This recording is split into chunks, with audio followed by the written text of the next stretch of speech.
All right, what's up next for rehousing today? Our beautiful Brachypelma Boehmii, the Mexican Fire Leg. It's an incredible species from Mexico, incredibly colorful. My girl's a little bit feisty. She'll kick urticating hairs at any time given the chance. She was just doing it a second ago when I kind of picked up her enclosure and there was a bit of a cloud.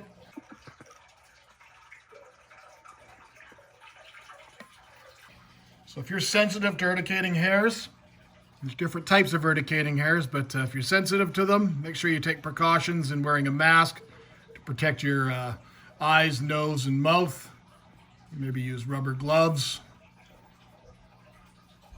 They don't seem to bother me very much, but this girl definitely needs and deserves a beautiful new home. Now they inhabit Mexican kind of desert kind of scrub habitat. So, this is pretty much a pretty good enclosure. It's just not very attractive. And I think we can definitely do better. So let's see what we can do.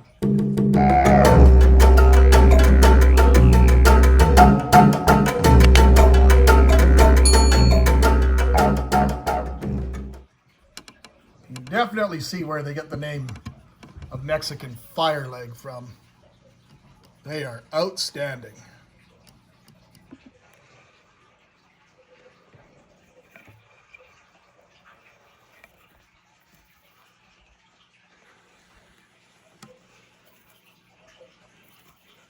Now, knowing their type of habitat, it's going to be a pretty rough and inhospitable kind of habitat. So I have some real weather-worn type of woods. These are meant for dry terrariums. These are not things like driftwood that you'd put in an aquarium. They are a vivarium. They tend to get soft and moldy right away.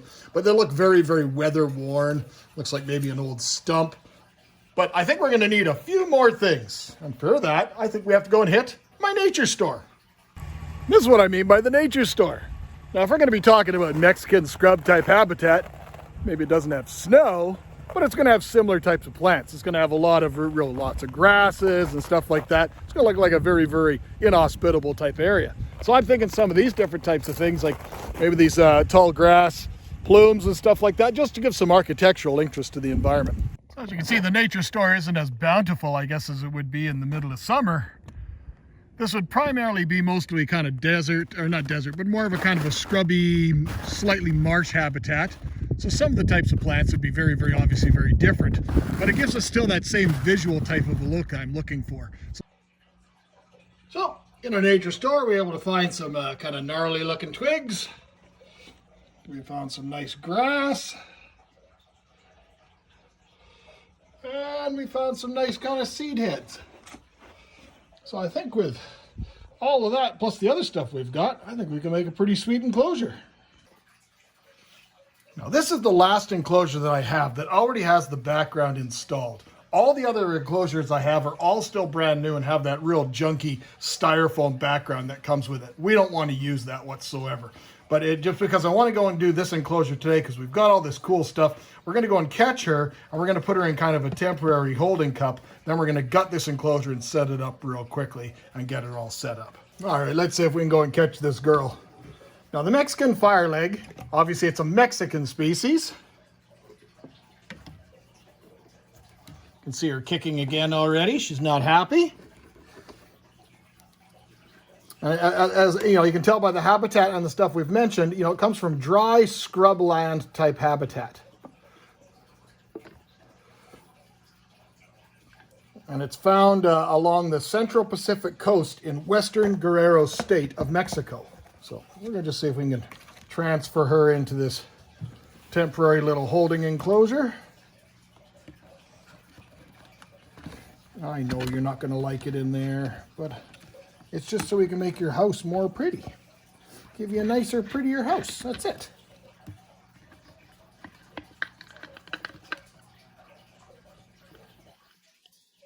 Come on.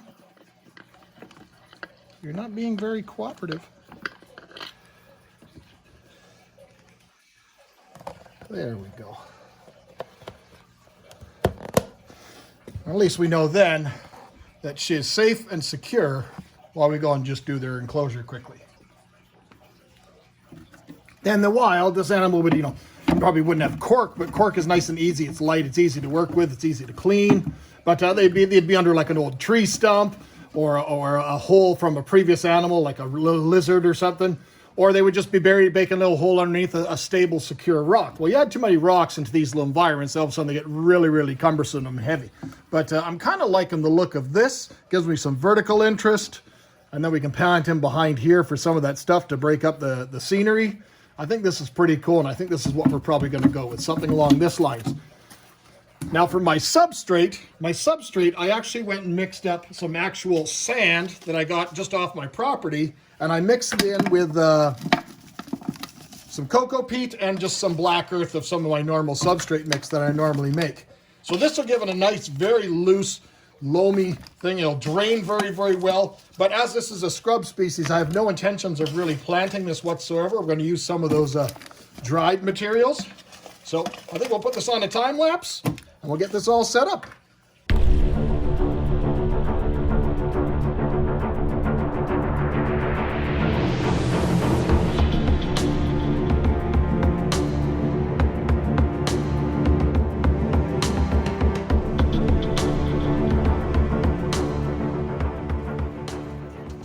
Pretty content with how that turned out.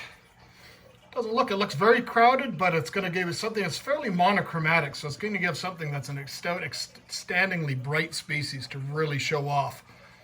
I think it looks really cool. Let's get her in it.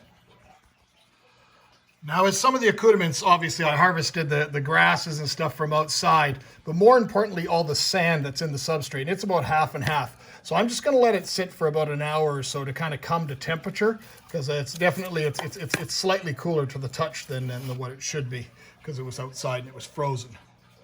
But we definitely want to let it come to temperature, and then we'll go and release that beautiful girl.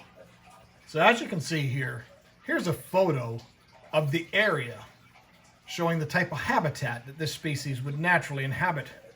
So maybe not necessarily grasses, but desert-like shrubs and scrub-type habitat. I think this mimics it fairly well. Now, as I mentioned, this species comes from the southern coast of Mexico in the Guerrero state. Here's the map from Google's Earth, so you can see where it actually was from. And now let's see if we can get her into this home. I think the only thing we left to have to do, make sure we've got some water. Because it's an arid species, albeit it's coastal, it would still have some humidity being right on the coast, but it's still a desert type habitat. So I do not want the humidity to be too high. The entire enclosure of this enclosure is all wide open net. Now she might just very well just walk right into her enclosure. Now that's a good possibility. But she is stunning. Let's take a closer look. Isn't she just gorgeous? Even in a Tupperware container. You can see on her abdomen there where she's been kicking off her urticating hairs, or setae. But even still, she is just breathtaking. Just a gorgeous species.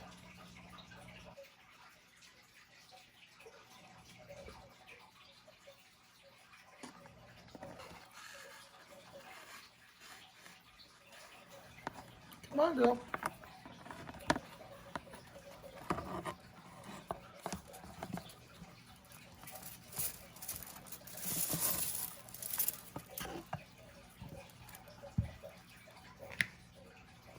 How's that for a money shot?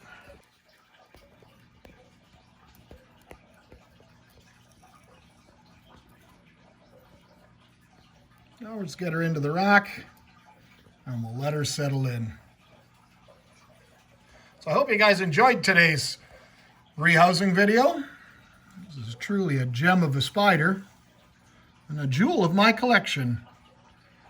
If you're enjoying these rehousing videos, please leave me a comment. Let me know your thoughts. If you like it, give me a thumbs up. If something I did wrong, give me some creative criticism. So, till next time, you guys take care.